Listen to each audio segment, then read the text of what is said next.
Hello student, आप सभी का फिर से एक बार इस चैनल में स्वागत है। हम देख रहे हैं 12th कॉमर्स के इकोनॉमिक्स सब्जेक्ट का chapter number 5 forms of market. कल के लेक्चर में हमने फॉर्म्स ऑफ मार्केट देखा, क्लासिफिकेशन देखा, क्लासिफिकेशन में on the basis of place देखा, on the basis of time देखा।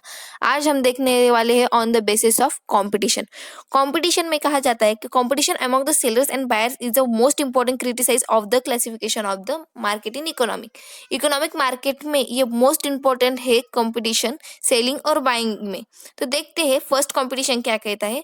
Perfect competition. परफेक्ट कंपटीशन मतलब क्या? परफेक्ट कंपटीशन मतलब ऐसा कंपटीशन जहाँ पे जो कमोडिटीज होती, जो गुड्स होती, उनकी डिमांड परफेक्टली इलास्टिक होती है। ये किसका कहना है? Mister John. मिस्टर जॉन क्या कहते हैं? Perfect competition previously when the demand for the output of each producer is a perfectly elastic. इनका कहना ये है कि प्रोड्यूसर जो भी कुछ कमोडिटी आउटपुट करेगा तो उसकी डिमांड कैसी होगी? Perfectly elastic. परफेक्टली इलास्टिक मतलब change. The perfectly competition market is a one in such a number of buyers and sellers is very large. इसमें क्या कहा गया है कि परफेक्ट कंपटीशन में बहुत सारे सेलर होते हैं और बहुत सारे बायर होते हैं। All the buyers and sellers are engage in buying and selling a homogeneous product. Homogeneous मतलब क्या? एक जैसे प्रोडक्ट मतलब same product without any restriction. Without any restriction में वो बाइंग और सेलिंग करते हैं होमोजीनियस प्रोडक्ट मतलब एक जैसे दिखने वाले, टेस्ट, हैबिट, प्रेफरेंस सब कुछ same. Moreover both buyers and seller process perfectly knowledge about the market condition. इनमें कहा गया है परफेक्ट कंपटीशन में कि बायर और सेलर को दोनों को भी मार्केट का प्रॉपर नॉलेज होता है, परफेक्ट नॉलेज होता है। तो देखते हैं followings are the features of perfect competition. Perfect competition की फीचर्स में सबसे पहले देखते हैं large number of sellers and buyers. इसमें कहा गया है कि परफेक्ट कंपटीशन में बहुत सारे सेलर्स होते हैं और बहुत सारे बायर्स होते हैं। जैसे कि आप इसमें देख सकते हैं परफेक्ट कंपटीशन में कैसे बहुत सारे सेलर्स से और उसी के साथ वहाँ बहुत सारे बायर्स भी होते हैं परफेक्ट कंपटीशन में। उस कंपटीशन में बहुत सारे बायर्स और सेलर्स होने से डिमांड कैसी हो जाती है? इलास्टिक हो जाती है। परफेक्टली इलास्टिक मतलब चेंज होती रहती है। इस मार्केट इस ग्रोसरी में अगर हमें कम सामान मिल रहा है, कम पैसे में सामान मिल रहा है तो हम इससे खरीदेंगे। यहाँ नहीं मिल रहा है तो दूसरे दुकान में जाएंगे। ऐसे बहुत सारे बायर्स होते हैं, बहुत सारे सेलर्स होते हैं, वहाँ बाइंग और सेलिंग ज्यादा से ज्यादा चलती है। उसे क्या कहा जाता है? Perfect competition. परफेक्ट कंपटीशन का सेकेंड फीचर है homogeneous product. Any important feature and important features of a perfect competition market is a product sold is homogeneous। मतलब क्या कहा गया है कि इस मार्केट में होमोजीनियस प्रोडक्ट सेल्स किए जाते हैं, जैसे कि size, design, colour, taste etcetera. कैसा होता है? Homogeneous. All products are perfectly substitute to each other.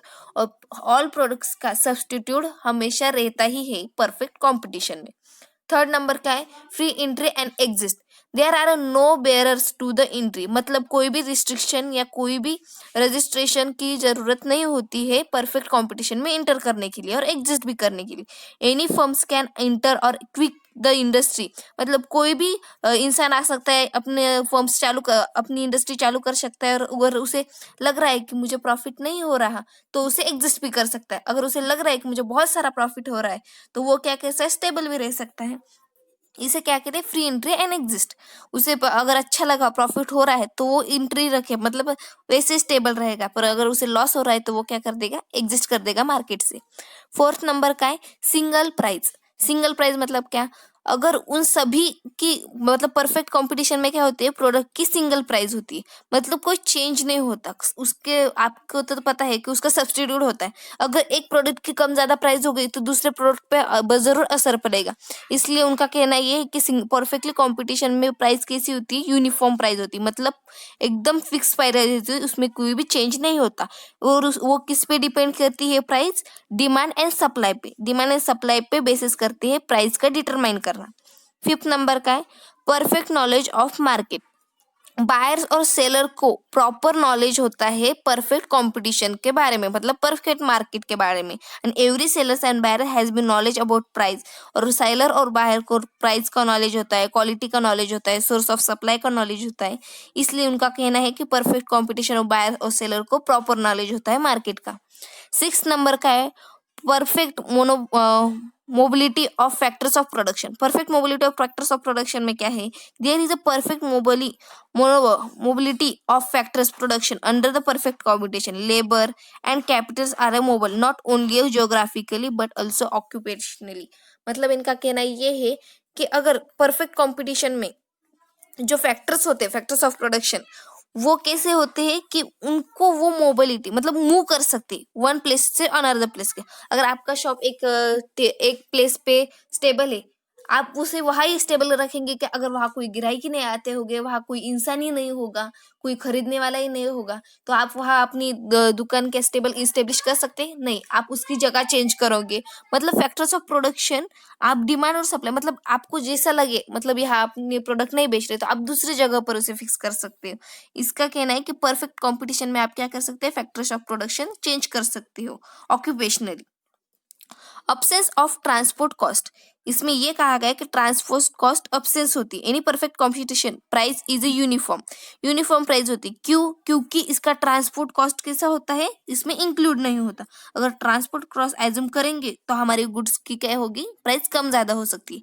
इसलिए इनका ये कहना है कि परफेक्ट कॉम्पिटिशन में अब्सेंस होती है ट्रांसपोर्ट कॉस्ट, एज्यूम करके चलना है हमें। 8 नंबर का होता है नो गवर्नमेंट इंटरवेंशन। मतलब इनका क्या कहना है कि इसमें कोई भी गवर्नमेंट का इंटरफेरेंस नहीं होगा, कोई भी एक्टिविटी इनमें गवर्नमेंट नहीं होगा। मतलब कि आप किसी भी तरह एग्जिस्ट कर सकते हो, इंटर कर सकते हो, या कुछ भी आप कर सकते हो परफेक्ट कंपटीशन में। आप दुकान इस्टेब्लिश कर सकते हो, इसके लिए आपको कोई रिस्ट्रिक्शन नहीं होता। मतलब इसमें गवर्नमेंट का कोई भी इंटरफेरेंस, परफेक्ट कंपटीशन में किसी भी प्रकार का गवर्नमेंट इंटरफेरेंस नहीं होता। ये है 8 फीचर्स। हमने 8 फीचर्स पढ़ने के बाद हम देखते हैं price determinant under the perfect competition. Price determinant किस पे की जाती है, डिमांड एंड सप्लाई के बेसिस पे प्राइस डिटरमाइन की जाती है कमोडिटी की। उसे क्या कहे जाते हैं, इक्विलिब्रियम प्राइस।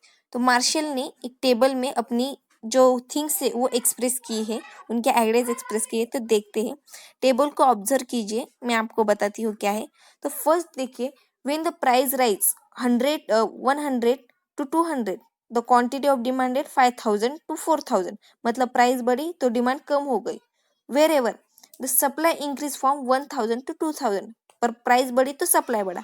आपको पता है डिमांड, प्राइस बढ़ी तो डिमांड घटा, ये इनवर्स रिलेशनशिप है। पर प्राइस बढ़ी तो सप्लाई बढ़ा, ये डायरेक्ट रिलेशनशिप है। इस केस में डिमांड ज्यादा है सप्लाई से। सेकेंड में प्राइस कैसी हो रही है, तो 200 से 300 हो गई, क्वांटिटी ऑफ सप्लाई 3000 हो गया, और क्वांटिटी ऑफ डिमांड भी 3000 हो गई। इस 3000 हो गई तो इसी क्या कहता है, equilibrium of demand and supply, मतलब इक्वल होता है डिमांड और सप्लाई। इसे क्या कहे जाते हैं, इक्विलिब्रियम प्राइस। थर्ड नंबर में देखते हैं, when a price further rising from 400 to 500, 400 से प्राइस 500 हो गई, तो डिमांड कैसे हो गई, फॉल्स हो गई। 2000 से 1000 हो गए, सप्लाई कैसा हो गया, इंक्रीज हो गया। 4000 से 5000 हो गए, तो इस केस में क्या है, supply is greater than demand, supply ज्यादा है डिमांड से। आपको टेबल समझ में आ गया होता। ग्राफ देखते हैं, ग्राफ क्या कहता है कि ग्राफ में आप देख रहे हैं कि जैसे जैसे 100 200 300 400 जैसे जैसे प्राइस बढ़ती जा रही है, तो आपको यस दिख रहा है, यस कैसा हो रहा है, ऊपर ऊपर जाते जा रहा है। सप्लाई का कर्व कैसा हो रहा है, अपवर्ड डायरेक्शन में जा रहा है, मतलब प्राइस बढ़ी तो सप्लाई बढ़ा। ये कैसा है, इनवर्स रिलेशनशिप है। और जब हम डिमांड और सप्लाई अब एज्यूम करते हैं, प्राइस जैसे जैसे बढ़ रही तो डिमांड कैसे हो रही है, स्लोप डाउनवर्ड जा रहा है, मतलब डिमांड कैसे हो रही है, कम हो गई। प्राइस बढ़ी तो डिमांड घटी, ये कैसा है, इनवर्स रिलेशनशिप है।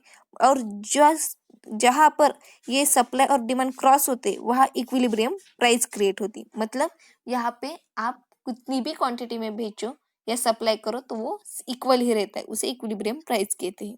आज के लिए इतना ही, हम अगले वीडियो में देखेंगे परफेक्ट कंपटीशन। आपको अगर ये वीडियो पसंद आया होगा तो प्लीज़ सब्सक्राइब, शेयर और लाइक करना मत भूलिए। Thank you for watching this video.